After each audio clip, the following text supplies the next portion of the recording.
Back ناظرین، break کے بعد ہم لوگ پھر سے حاضر ہو چکے ہیں. رمضان احساس کے ساتھ میں خوش آمدید کہتے ہیں. معزز اسٹوڈیو میں موجود ہے مفتی صاحب. عام آدمی کس طرح سے قرآن کو سمجھ سکتا ہے، تفصیل میں کس طرح سے سمجھ سکتا ہے، اور قرآن پڑھنے سے سمجھنے سے ایک عام آدمی کی زندگی کس طرح سے تبدیل ہو سکتی ہے؟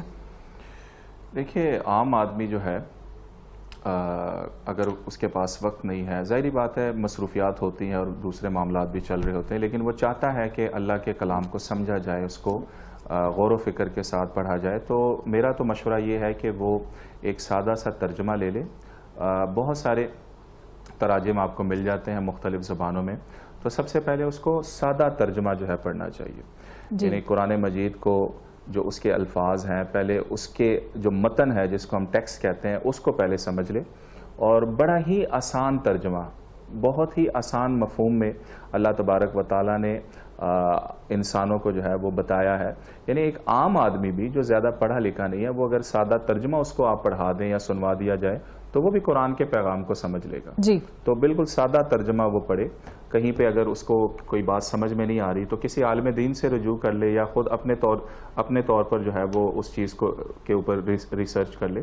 لیکن اس کے مقابلے میں ایک شخص وہ ہے کہ جو اس کو ان ڈیٹیل پڑھنا چاہتا ہے، جو اس کا طالب علم بننا چاہتا ہے، جو یہ دیکھنا چاہتا ہے کہ قرآن اپنے اصل زبان میں جو ہے کیا پیغام لے کر آیا ہے. تو اس کے لیے پھر علماء کرام نے بے شمار جو ہے علوم اور فنون کا جو ہے وہ کچھ شرائط رکھی ہے. مثال کے طور پہ کہ قرآن عربی زبان میں ہے تو آپ کو عربی زبان بہت اچھے طریقے سے آنی چاہیے. اور میں یہ کہتا ہوں کہ عربی زبان جو کہ ایک عربی زبان تو یہ ہے کہ جو آج کل جس میں جو گلف کنٹریز ہیں یا سعودی عرب اور آگے پیچھے لوگ بولتے ہیں، ایک عربی زبان وہ ہے کہ جو رسول اکرم صلی اللہ علیہ وسلم کے دور میں، یعنی اس کے اسالیب ہیں، اس کے جملے ہیں، اس کے محاورے ہیں، اس کے اوپر اس کی گرپ ہونی چاہیے کہ قرآن مجید تفصیل میں سمجھنا چاہتا ہے. جی بالکل. یعنی اس زبان کو بھی سمجھنا ہے کہ جس وقت یہ قرآن مجید نازل ہو رہا تھا، اس زبان کو بھی سمجھنے کی ضرورت ہے، تاکہ قرآن کے اندر جو الفاظ ہیں، جو جملے ہیں، جو اسالیب ہیں، جو محاورے ہیں، اس کی آپ کو سمجھ آ جائے گی. اور اسی طریقے سے دوسری ایک شرط یہ ہے، دوسرا اصول یہ ہے کہ قرآن کی جو تفصیل ہے یا تفسیر ہے وہ قرآن کے آیتوں سے ہی معلوم ہو. یعنی قرآن کی کوئی دوسری آیت اس کی تفصیل کر رہی ہو تو سب سے پہلے ہم قرآن کو سمجھنے کی کوشش کریں گے خود قرآن سے. یعنی قرآن ایک موقع پر یہاں پر کچھ بات کر رہا ہے تو اس کی تفصیل ہو سکتا ہے کسی دوسری صورت میں آ رہی ہو، تو قرآن کی تفسیر یا تفصیل قرآن ہی کے ذریعے سے ہو رہی ہو. یعنی کہیں اور جانے کی آپ کو پہلے کہیں اور آپ نہ جائیں، بلکہ پہلے قرآن سے ہی رجوع کریں کہ قرآن اس معاملے میں کیا کہتا ہے. اسی طریقے سے اور بہت سارے علوم ہیں. تو اگر آپ قرآن کے طالب علم بن کر اس کو سمجھنا چاہتے ہیں تو آپ کو پھر جو ایک عالم دین یا جو ایک قرآن کو سمجھنے والا ہے، اس کے لیے جو اصول بتائے گئے ہیں، ان اصول پر عمل کرنا ضروری ہوگا. باقی آپ نے کہا کہ زندگی کیسے گزاری جائے، دیکھیں بہت سادہ قرآن مجید جو ہے ہمیں بہت مختصر فہرست عطا کرتا ہے.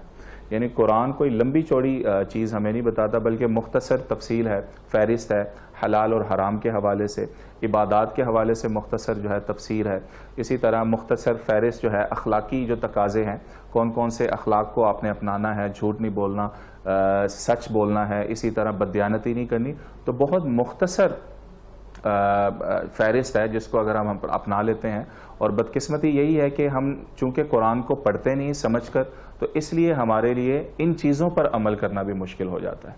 یعنی بددیانتی ہے، اس کو ہم اپناتے ہیں کیونکہ قرآن مجید کو ہم نے صحیح طریقے سے پڑھا نہیں ہوتا. جھوٹ کو ہم اپنا رہے ہوتے ہیں کیونکہ قرآن مجید کو ہم نے اس حوالے سے تعلیمات اس کو صحیح پڑھا نہیں ہوتا. تو قرآن مجید کو نہ سمجھنے کا نتیجہ یہ ہے کہ ہم اخلاقی طور پر جو ہے گراوٹ کا شکار ہو چکے ہیں. ٹھیک ہو گیا. مفتی صاحب، آج کے دور میں کیونکہ آفیسز میں لوگ جا رہے ہوتے ہیں، کالجز میں جا رہے ہوتے ہیں، یونیورسٹیز میں جا رہے ہوتے ہیں، اپنے دفاتر میں موجود ہوتے لوگ، جیسے کہ میں نے پہلے بھی ذکر کیا کہ اسپیشلی رمضان میں ہماری پوری کوشش ہوتی ہے کہ قرآن مجید کو زیادہ سے زیادہ پڑھا جائے. وہیں پہ موبائل فون میں بہت سی ایپس آ گئے جس میں قرآن مجید کو آپ ڈاؤن لوڈ کر لیتے ہیں، ایک دوسرے کو لنک بھی سینڈ کر رہے ہوتے ہیں، وہاں سے پڑھا جا رہا ہوتا ہے. تو کیا وہاں پہ کیسے چیک اینڈ بیلنس رکھا جائے گا کہ جو قرآن آپ کے پاس آ رہا ہے، جو آپ ایپ ڈاؤن لوڈ کر رہے ہیں، اس میں زبر زیر بالکل ٹھیک ہے، شد مد کا جو ہے وہ بالکل صحیح استعمال کیا گیا ہے، تو کس طرح سے پتہ چلے گا اور کیا اس سے پڑھنا بھی آپ کو ثواب اجر مل رہا ہوتا ہے؟ دیکھیے، تقریباً تمام ایپس میں جو ہے یہ چیز ہوتی ہے کہ وہ بالکل مستند قرآن ہوتا ہے. کوئی ایک آدھا ایپ ایسا ہو جس کے بارے میں پھر علماء اپنے فتوے کے ذریعے سے بھی بتا دیتے ہیں، سوشل میڈیا پہ اس کے حوالے سے بات چیت چل رہی ہوتی ہے، لیکن میجورٹی جتنی بھی ایپس ہیں آپ کی وہ قرآن مجید ہی کی ایپس ہوتی ہیں. اور بالکل آپ اس انٹرنیٹ کے دور میں اس سے فائدہ اٹھائیں. آپ کے پاس آپ یعنی قرآن مجید کو آفس نہیں لے جا سکتے کہ آپ کو یہ ڈر ہوتا ہے کہ بے حرمتی نہ ہو جائے، یعنی کوئی ایسا معاملہ نہ ہو جائے کہ جو بے ادبی کے زمرے میں آتا ہے. تو بالکل اس کا استعمال کریں. آپ اگر آپ قرآن مجید پڑھ سکتے ہیں تو پڑھیے، نہیں پڑھ سکتے تو قرآن مجید کی تلاوت سن لیں. یعنی ہماری بہت ساری خواتین جو ہیں وہ کچن کے کام میں بھی مصروف ہوتی ہیں اور ساتھ میں انہوں نے تلاوت بھی لگائی ہوتی ہے اور وہ سن رہی ہوتی ہیں. تو اس طرح کا معاملہ کر لیں. اگر آپ قرآن مجید پڑھ نہیں سکتے، جس طرح ہمارے بعض حضرات بسم اللہ الرحمن الرحیم پڑھ کر جو ہے سارا قرآن ختم کر دیتے ہیں، تو بسم اللہ پڑھنے وہ بھی ٹھیک ہے، لیکن اگر آپ اس کی تلاوت سن لیں اور اس کا ترجمہ سن لیں تو میرا خیال ہے کہ اس کا آپ کو زیادہ ثواب ملے گا اور زیادہ اثر ہوگا اس کا آپ کی زندگی کے اوپر. اچھا، اس میں ایک اور چیز میں ایڈ کروں گا کہ قرآن مجید فرقان حمید کو ہم نے یعنی بعض حضرات نے اس کو یعنی سائنس کی کتاب بنا دیا ہوا ہے، کسی نے اس کو مطلب کوئی اور ٹاپک یا موضوع لے کر اس کتاب کو اس کا نام دے دیا ہے. قرآن مجید اصل میں آخرت کی کتاب ہے. یعنی اس کا جو پیغام ہے، نہ یہ سیاست کی کتاب ہے، نہ یہ صوفیزم کی کتاب ہے، نہ یہ جہاد کی کتاب ہے، نہ یہ دوسری جو ہے. یعنی ایک لیبل لگا دیا جاتا ہے کہ قرآن کا نزول کا مقصد صرف یہی تھا. یہ کہنا صحیح نہیں ہے. قرآن صرف آخرت کی کتاب ہے. قرآن اس لیے آیا ہے تاکہ آپ قیامت کے دن جو اللہ کے سامنے آپ نے جواب دہ ہونا ہے اس کے لیے آپ تیاری کر لیں. اور جتنے بھی رسول آئے ہیں، جتنے بھی پیغمبر آئے ہیں، ان کا مقصد بھی یہی ہوتا تھا کہ وہ انذار کیا کرتے تھے. وہ آپ کو آنے والے دن کے حوالے سے خبردار کیا کرتے تھے اور آنے والے دن میں جو آپ کو نعمتیں ملیں گی اس کے حوالے سے بشارت دیا کرتے تھے. تو قرآن کو کسی ایک ٹاپک کے ساتھ جو ہے مخصوص نہ کیا کریں. قرآن کو صرف یہ کہہ دینا کہ یہ تصوف کی کتاب ہے، قرآن کے بارے میں یہ کہہ دینا کہ یہ صرف سیاست کی کتاب ہے، قرآن کے بارے میں یہ کہہ دینا کہ یہ مخصوص جو ٹاپک ہے یا سبجیکٹ ہے اس حوالے سے نہیں. قرآن مجید آخرت کی کتاب ہے. یہ آپ کو مابعد طبیعت کے حوالے سے بتاتا ہے کہ قیامت میں کیا ہوگا. آپ پیوریفیکیشن کر کے اپنی روح کی جب آپ اللہ کے سامنے پیش ہوں گے تو اس پر آپ کو کیا کیا انعامات ہوں گے. تو قرآن کو صرف آخرت کی کتاب بنائیں. قرآن کو صرف جو ہماری زندگی بعد میں آنے والی ہے اس کے حوالے سے قرآن کو جو ہے وہ پڑھا کریں کہ میں اپنے آپ کو کس قدر مزکی کر کے اپنے آپ کو پاک کر کے اللہ تبارک و تعالیٰ کی بارگاہ میں پیش ہو سکتا ہوں. بالکل، بہت ہی خوبصورت انداز میں مفتی صاحب آپ نے بیان کیا ہے. مفتی صاحب، کچھ ہماری بڑی خواتین ہیں، کچھ مرد حضرات ہیں جنہوں نے قرآن مجید نہیں پڑھا. کبھی جیسے آپ نے خود بھی فرمایا کہ بسم اللہ سے وہ پورا قرآن شروع کرتے اور آخر تک کمپلیٹ کر لیتے کیونکہ ان کا دل کر رہا ہوتا ہے کہ ہم بھی قرآن مجید اسی طرح سے پڑھیں. تو کیا وہ کسی بھی ایج میں سیکھ سکتے ہیں؟ کیونکہ اکثر لوگ سیکھنا چاہتے ہیں، ولنگ بھی ہوتے ہیں، لیکن وہ شرمندہ ہو رہے ہوتے ہیں کہ گھر میں بہو بھی ہے، بچے بھی ہے، پوتے بھی ہے، پوتیاں بھی ہیں. تو کس طرح سے اسٹارٹ کریں؟ یا وہ پھر دوسروں کی وجہ سے کہ کوئی کیا کہے گا کہ ابھی تک قرآن نہیں پڑھا. تو آپ کیا کسی بھی ایج میں قرآن سیکھ سکتے ہیں؟ دیکھیے، دین کے تعلیمات کو حاصل کرنا اور معلوم کرنا دین میں کوئی شرم نہیں ہے. جی، یعنی یہ آپ کی آخرت کا معاملہ ہے. یعنی آپ دیکھیے نا کہ ہم تھوڑا سا بیمار ہوتے ہیں، یہ ابھی کورونا کا دور ابھی بھی چل رہا ہے، تو ہم کس قدر ہم نے احتیاطی تدابیر جو ہے اختیار کی. اور یہ صرف ہماری صحت سے متعلق جو ہے معاملہ تھا، وہ آخرت سے متعلق وہ ابدی زندگی سے متعلق ہمارا معاملہ ہے.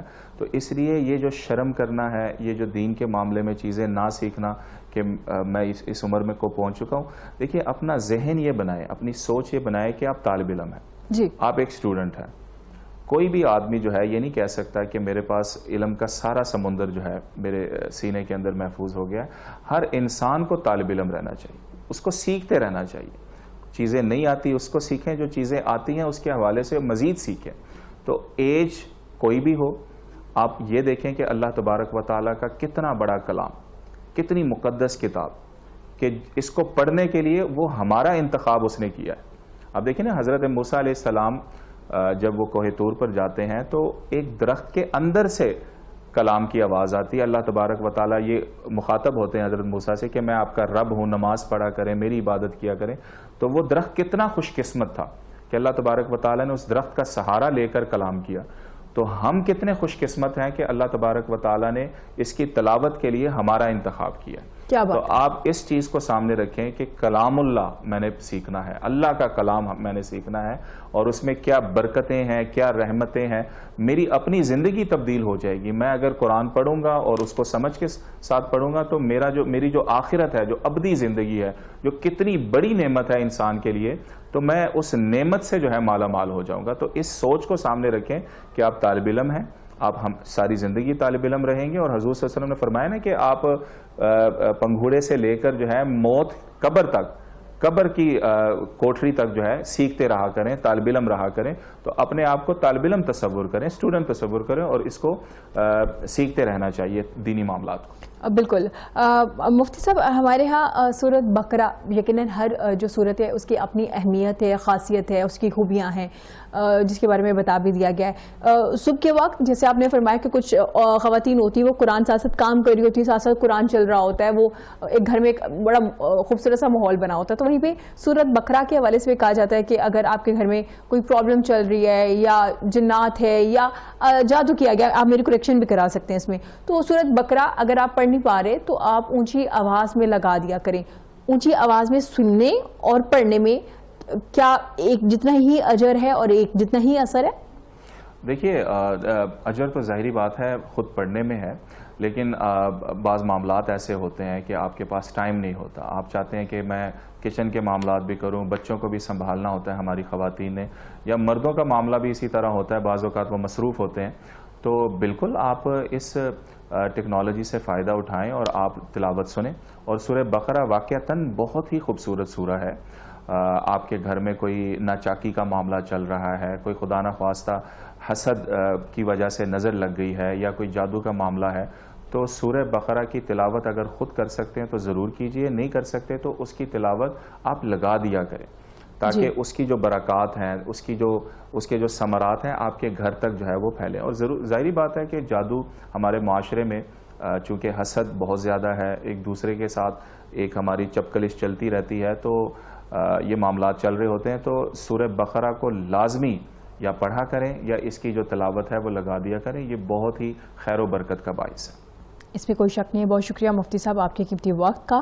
آج ہم نے قرآن کریم فرقان حمید کے حوالے سے بات کی ہے، اس کو سیکھنے کے حوالے سے بات کی، اس کے تفصیل کے حوالے سے بات کی ہے، اس کے ترجمے کے حوالے سے بات کی۔ ایک بڑی زبردست بات ہے کہ آپ صرف کوانٹٹی پہ نہ جائیں کہ آپ کتنا پڑھ رہے ہیں، کتنے نمبرز ہو گئے ہیں، آپ نے 7 بار قرآن پڑھا ہے، 6 بار قرآن پڑھا ہے رمضان میں، اچھی بات ہے، ایک کمپٹیشن ہونا چاہیے زیادہ سے زیادہ عبادات کرنے کا، لیکن وہیں پہ مفتی صاحب نے کہا ہے کہ آپ اس کو سمجھیں، انڈرسٹینڈ کریں کہ قرآن میں کیا لکھا ہے، ہمیں کیا سمجھانے کی کوشش کی گئی ہے اس میں قرآن مجید میں، اور اس کے علاوہ آپ اس سے اپنی زندگی گزارنے کے لیے کیسے فائدہ حاصل کر سکتے ہیں۔ بچوں کے حوالے سے بھی انہوں نے کہا کہ بچوں کو جب سکھاتے ہیں تو گھر میں جو ماحول ہوتا ہے، جیسے پیرنٹس جتنا زیادہ قرآن پڑھ رہے ہیں یا جو آیت ہے جو ان کی ٹرانسلیشن ہے اس پہ جتنا عمل کر رہے ہیں، بچے آٹومیٹک وہی سب کچھ کرنا شروع کر دیتے ہیں۔ اور جس بھی ایج میں ہے، اگر ابھی تک آپ نے قرآن نہیں پڑھا یا انڈرسٹینڈ نہیں کیا یا ٹرانسلیشن کا آپ کو نہیں پتا یا آپ کو یہ نہیں پتا کہ قرآن مجید کیا کہہ رہا ہے، آپ کو صرف یہ پتا کہ قرآن مجید یقیناً ادب والی کتاب ہے اور آپ اس کو بس ادب کے لحاظ ادب کر رہے ہیں اور بس رکھ رہے ہیں، خوبصورت غلاف میں رکھ رہے ہیں، اونچائی پہ رکھ رہے ہیں، اور اس کے باوجود اس کو انڈرسٹینڈ نہیں کر رہے تو اس کو کوئی فائدہ نہیں۔ آپ کو انڈرسٹینڈ کرنا بڑا ضروری ہے۔ بہت شکریہ مفتی صاحب آپ کی قیمتی وقت کا۔ ناظرین، یہاں وقت چھوٹی سے بریک کا، بریک کے بعد حاضر ہوں گے، دیکھتے رہے گا پاکستان کے ساتھ، رمضان احساس کے ساتھ۔